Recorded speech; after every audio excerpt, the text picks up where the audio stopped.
Alhamdulillah Rabbil Alamin. Allahumma salli ala Sayyidina Muhammadin Tahal Amin wa ala alihi wa sahbihi ajma'in. Rabbi shrah li sadri wa yassir li amri wa hlul 'uqdatam min lisani yafqahu qawli.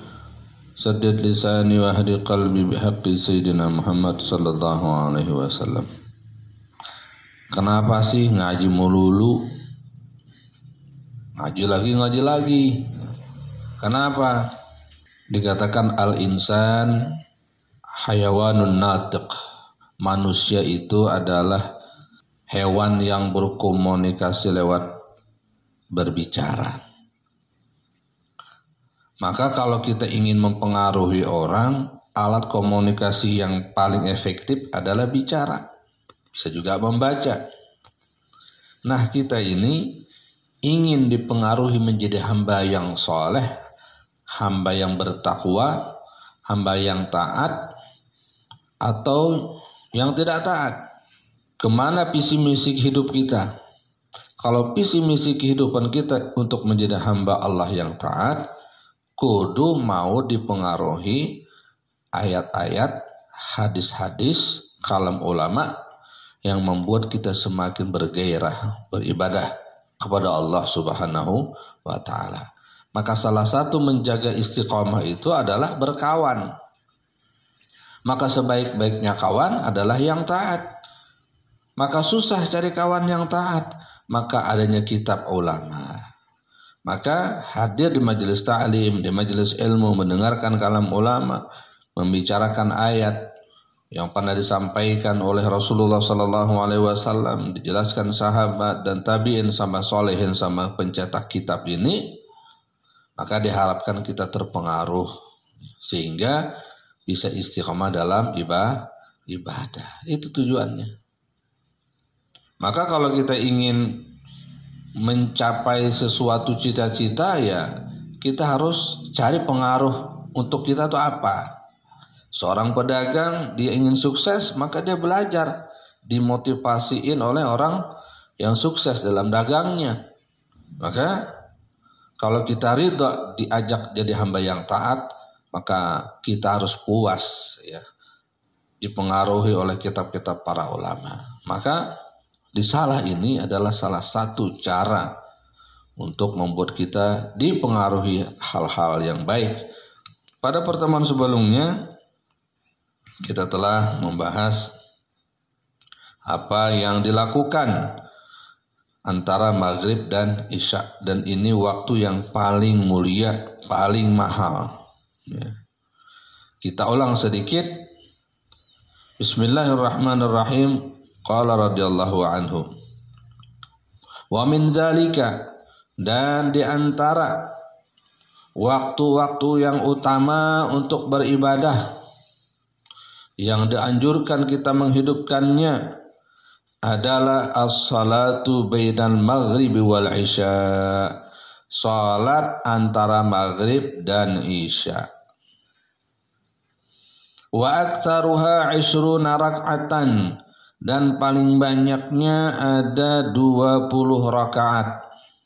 Ada satu riwayat dari Imam Ibnu Majah mengambil dari Sayyidatina Aisyah radhiyallahu anha dengan lafaz man shalla bainal maghrib wal isya 20 rak'atan banallahu lahu baitan fil jannah. Siapa orang bisa melaksanakan salat sunnah antara maghrib dan isya 20 rakaat, Allah bangunkan untuknya satu rumah istana di surga. Baitan, kalau Allah yang bikin ini istana. Itu setiap malam itu antara maghrib dan isya. Bagi abid yang pensiun gak ngapa-ngapain, maghrib udah sholat aja antara maghrib dan isya 20 rakaat. Oleh karena itulah biasanya ini sama ulama-ulama dulu tuh dihidupkannya paling di malam-malam mulia. Di masjid malam nisfu Syaban 20 rakaat. Terus waktu antara maghrib dan isya malam 1 Rajab 20 rakaat. Padahal setiap hari 20 rakaatnya ya. Bukan malam sunnah Rajab, salat sunnah Syaban, bukan. Salat sunnah saja dilakukan pada Malam Rajab dilakukan malam Jumat, dilakukan malam Senin, Selasa, Rabu, Kamis, Jumat, Sabtu, Ahad. Jadi setiap malam antara maghrib dan isya itu sunnah laksanakan 20 rakaat itu maksimal. Wa awsatuha, dan paling menengahnya itu antara maghrib dan isya berapa rakaat? 1 rakaatin, 6 rakaat. Setelah ba'diyah salat 6 rakaat. Wa qala Rasulullah sallallahu alaihi wasallam, man shalla baina isya'aini raka'ataini banallahu lahu baitan fil jannah. Barang siapa salat antara maghrib dan isya 2 rakaat, Allah bangunkan baginya 1 istana di dalam surga. Kalau tadi 20 rakaat ya, lebih banyak berarti. Wa qala alaihi salatu wassalam, man shalla ba'da al-maghribi 6 raka'atin la yatakallamu bainahunna bisu' adalna lahu ibadata isnatai asyarata sanatan.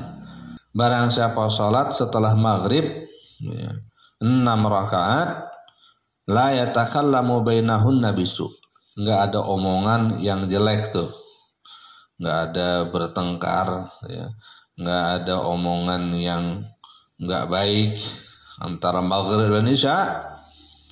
Salat di 6 rakaat maka sama sebanding 6 rakaatnya itu ibadah 12 tahun. Luar biasa ya. Pakai itu. Tapi bagi santri kalau dia ngaji, nah itu lebih utama lagi. Kenapa? Karena salat itu manfaatnya lazim. Ya. Kalau pengajian ilmu itu manfaatnya muta'addi. Kalau lazim itu stuck hanya pada dirinya sendiri.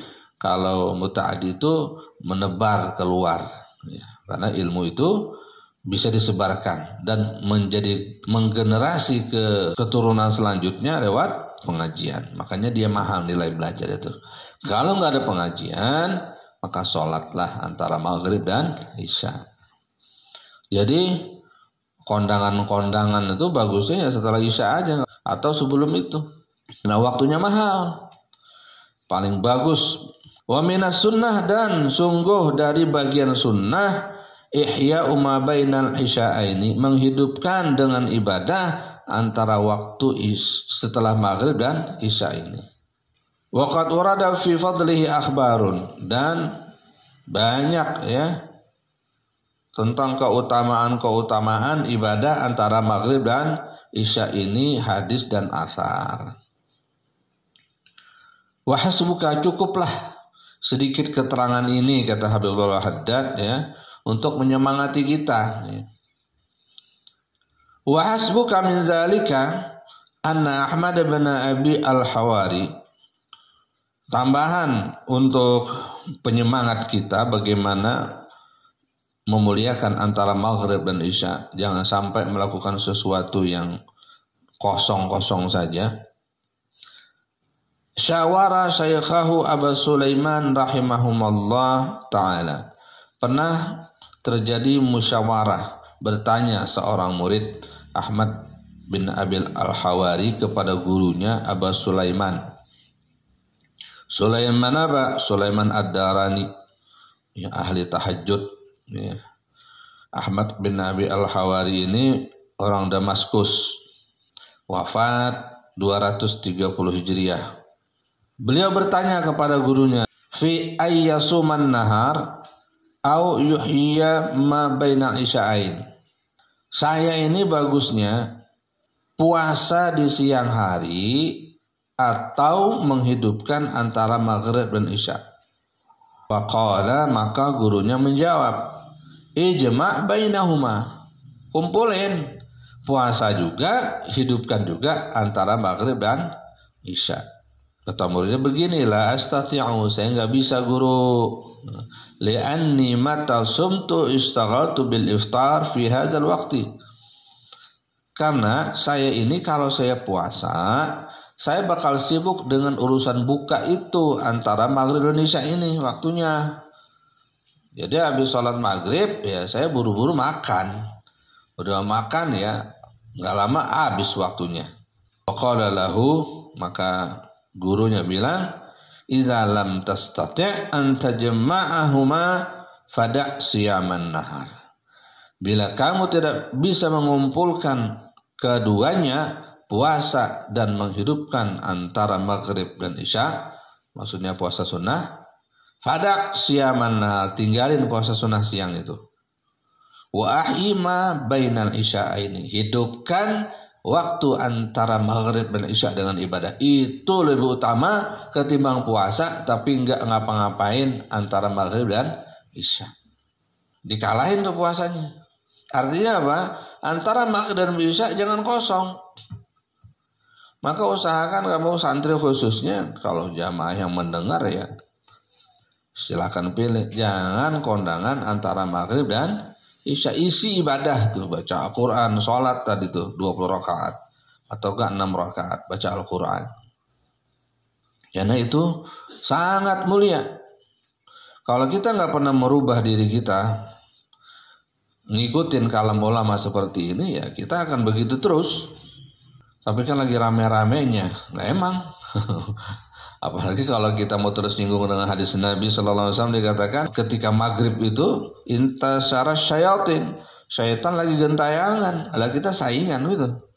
Wa qalat Aisyah radhiyallahu anha, ma dakhala Rasulullah sallallahu alaihi wasallam baiti ba'dal isya'il akhirati illa shalla arba'an aw sittan. Nah, setelah menghidupkan antara maghrib dan isya dengan ibadah, maka setelah isya ibadah lagi gitu. Ma dakhala Rasulullah, tidaklah Rasulullah sallallahu alaihi wasallam masuk ke rumahku ba'dal isya'il akhirah, setelah isya, kecuali setelah selesai sholat 4 rakaat atau 6 rakaat. Jadi Nabi setelah sholat isya, sholat sunnah 6 atau 4 rakaat baru masuk rumah. Beliau tahu karena kan berdampingan. Wa qala alaihi salatu wassalam, Nabi jelaskan, arba'un kamislihinna min lailatul qadr. 4 rakaat itu yang setelah isya itu mirip dengan pahala Lailatul Qadar. Ini di luar yang rawatib ya. Jadi setelah salat isya kan ada ba'diyah tuh. Nah setelah itu baru salat sunnah 4 rakaat.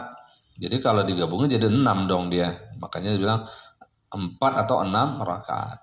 Setelah itu kalau mau witir ya witir. Kalau nggak yakin nanti subuhnya bangun. Kalau yakin bisa bangun sebelum subuh, maka bagusnya ditunda witirnya. Atau dengan cara yang pernah diajarkan oleh Imam Ghazali, menukil dari Rasulullah SAW. Beliau ketika mau tidur, sholat sunnah duduk 2 rakaat.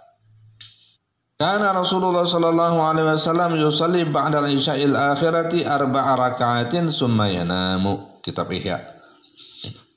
Rasulullah itu salat setelah isya. Kenapa disebut isya'il akhirah, isya akhir? Karena isya awal itu maghrib. Isya akhir itu ya salat isya yang ini. 4 rakaat. Jadi setelah salat isya beliau salat sunnah 4 rakaat lalu tidur.